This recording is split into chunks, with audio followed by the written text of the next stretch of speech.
Pour faire respecter, pour donner des ordres, pour donner des informations sur tout ce qui se passe en Côte d'Ivoire.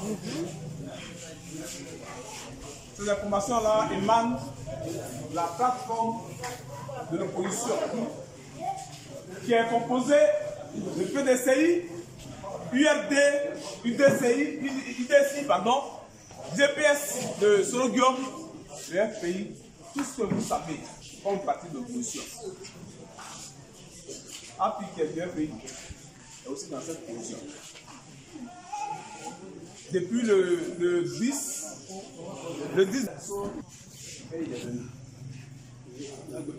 aujourd'hui, le PDCI, le leader du PDCI devait être là, avec nous. Parce que quand il est venu, il a rencontré les responsables, ils ont échangé. Ils se sont mis d'accord. Ils ont décidé de faire... comment dire? Camarades militants, nous sommes habitués à ce genre de comportement-là. Nous, le Front populaire ivoirien, on a peur de rien.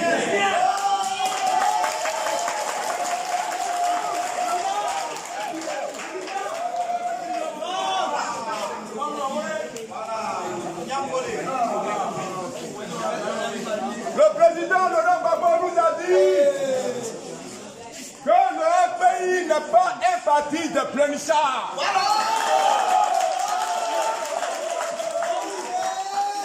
Depuis 1990, nous sommes sur le terrain pour imposer, pour instaurer, pour réhabiliter la démocratie.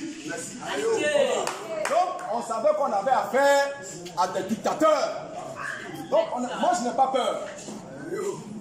Mais je suis venu ici en tant que secrétaire national chargé de la mobilisation des structures du parti du Front populaire ivoirien.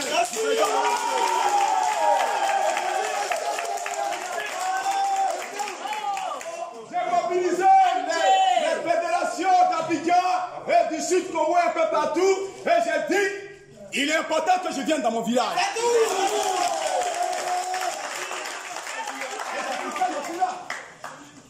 Mais pourquoi je suis venu au village? Pourquoi je suis venu à Sikisso? Parce que quand on dit Sikisso, c'est Mamadou. Merci. Et parce que Sikisso est Mamadou, s'il va avoir un problème, c'est Sikisso qui a un problème. C'est tout. Alors c'est pourquoi je suis venu ici, pour dire que s'il y a élection ici, c'est une trahison au président Laurent Gbagbo. Merci.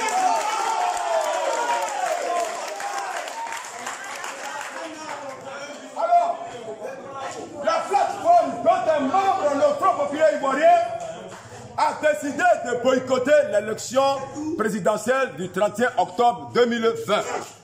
Je vais vous expliquer pourquoi boycotter cette élection-là. Mais la désobéissance civile, ça veut dire quoi? Parce qu'il faut expliquer ça aux militants pour que sur le terrain, on puisse l'appliquer correctement.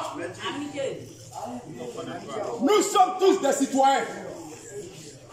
Et en tant que citoyens, on doit respecter les lois du pays et les décisions des institutions républicaines. Mais quand une décision, une loi est injuste, arbitraire, discriminatoire, le peuple peut se lever pour dire non, c'est la loi.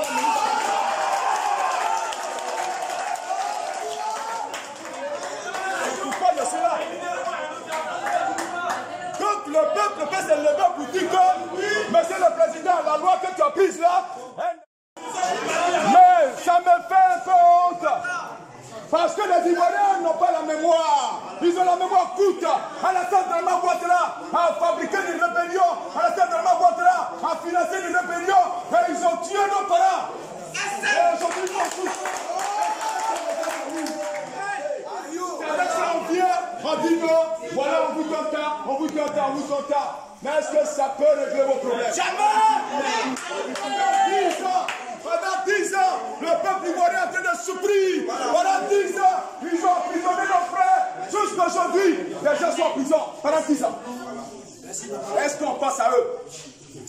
Et on laisse les gens faire campagne. En Ziguinchor, bastion du pays, bastion irréductible du Front populaire ivoirien. C'est avec Ziguinchor on s'amuse. Mais à partir de lundi, c'est la semaine charnière.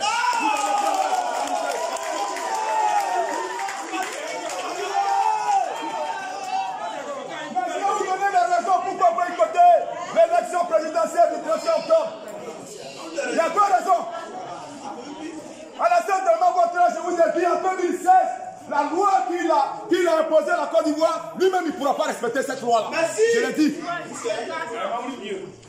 Il a fini ses 2 mandats. Et il veut s'imposer encore pour un 3e mandat. Il ne respecte pas la Constitution parce qu'il se dit que les Ivoiriens ne peuvent rien faire. Et il va jusqu'à nous insulter. Les Ivoiriens sont des peureux. Donc il fait ce qu'il veut. Mais nous attendons. Quand on va l'enlever au pouvoir, il y a des grands juristes en Côte d'Ivoire. Et nous allons effacer toutes les tâches d'Alassane Dramane Ouattara. Tous les contrats qu'il a signés, tout ce qu'il a fait, selon son nul et de nul effet. Donc un tel monsieur qui est très méchant, un tel monsieur qui est très dangereux pour la Côte d'Ivoire, est-ce qu'il mérite encore un 3e mandat? Jamais. Mais la gouvernance d'Alassane Ouattara, c'est la mort. Je vous dis, que ça soit une mort lente, une mort subite, que ça soit une mort brutale, une mort douce, la mort, c'est la mort. On est assis. C'est pas bon. Deuxième raison pourquoi je ne suis pas content, pour ajuster le responsable, le porte-parole du Front populaire ivoirien, il est emprisonné, et puis nous les militants, nous sommes assis. C'est pas normal. Nous sommes assis. Alors c'est pourquoi je suis venu voir. Alassane Dramane Ouattara a détruit la Côte d'Ivoire. Il a détruit la Côte d'Ivoire. Ils sont en train de piller la Côte d'Ivoire. Il est en train de casser tout avant de partir. Alassane Dramane Ouattara, s'il prend un autre mandat, nous sommes tous. Il a le droit de vie et de mort sur celui qui veut. Aujourd'hui, là, moi, le fait qu'on m'a nommé comme secrétaire national chargé de la mobilisation des structures du parti, je sais que je suis entre les mains de Dieu. Parce qu'il sait où moi je suis. Ils savent où je loge. Ils connaissent. Si je meurs pour l'indépendance véritable de mon pays, c'est une mort noble. Voilà. C'est pourquoi nous n'ayons plus peur. Parce que si nous sommes levés, Alassane Dramane Ouattara va fléchir les genoux. Parce que le peuple a toujours défait les dictatures. Merci. Si toute la Côte d'Ivoire se lève, son armée, il y a combien de personnes qui vont s'allier toute la Côte d'Ivoire? C'est parce qu'on est assis. C'est parce qu'on regarde faire, on pense que c'est les autres qui vont faire. Mais si nous tous, on était descendus là pour bloquer le maire et sa délégation, ils allaient faire des meetings. On était là, quand ils étaient assis, quand ils étaient arrêtés. Mais si nous tous, on était là-bas, est-ce qu'il peut passer?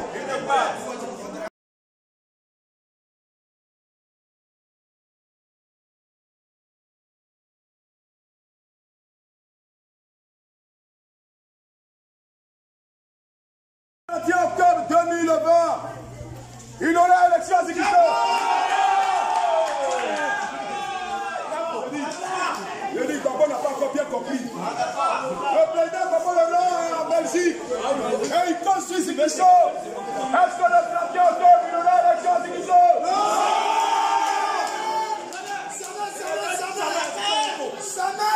C'est pourquoi je ne vais pas être trop long, je vais parler. Je vais m'adresser à certaines personnes. La première personne que je vais interpeller ici, c'est Jacqueline Oble, professeure de droit, agrégée de droit. Elle m'a enseigné en première année de droit. Et ce qu'elle m'a enseigné, elle a dit de respecter la loi et de faire respecter la loi. Mais aujourd'hui, elle est avec Alassane Dramane Ouattara pour aller contre la Côte d'Ivoire. Elle n'est pas digne d'être professeur de droit agrégé. Je vais m'adresser également à ce radium. Ce radium qui a fabriqué un démon. Tu as fabriqué un démon qui est venu tuer les Ivoiriens.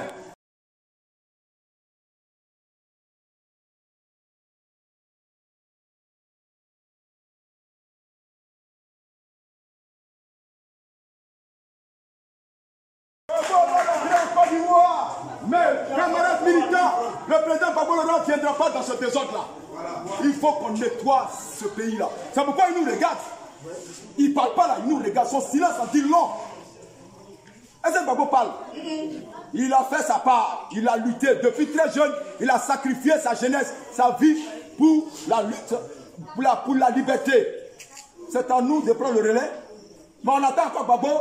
Avec son âge là, c'est lui encore qui va venir sur le terrain. Non. C'est à nous de lutter.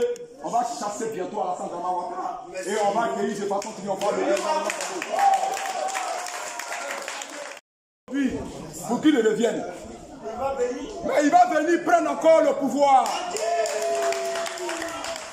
Mais je dis à Laurent Gbagbo, attention. Parce que s'il vient et qu'il reprend ses nominations de complaisance, il va avoir affaire à nous-mêmes.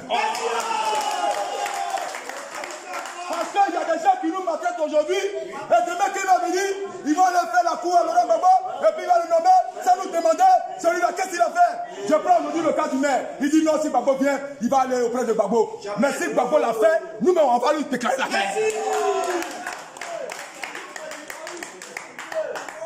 Voici mes camarades ici, on dit, il est exposé. Mes camarades ici, ils sont exposés. Aujourd'hui, là, on souffre, eux tous souffrent. Nous tous on souffre. Et puis demain encore, les gens qui nous ont fait souffrir, tu vas les nommer. Jamais. On ne va pas accepter ça. Il faut qu'ils sachent ça. Ils reviendront au pouvoir. Mais avant de nommer quelqu'un, il va nous demander d'abord, quand j'étais en Belgique, à La Haye, est-ce que lui là, il a travaillé à vous? Si oui, on le nomme. Sinon, allez, cette-le, au suivant.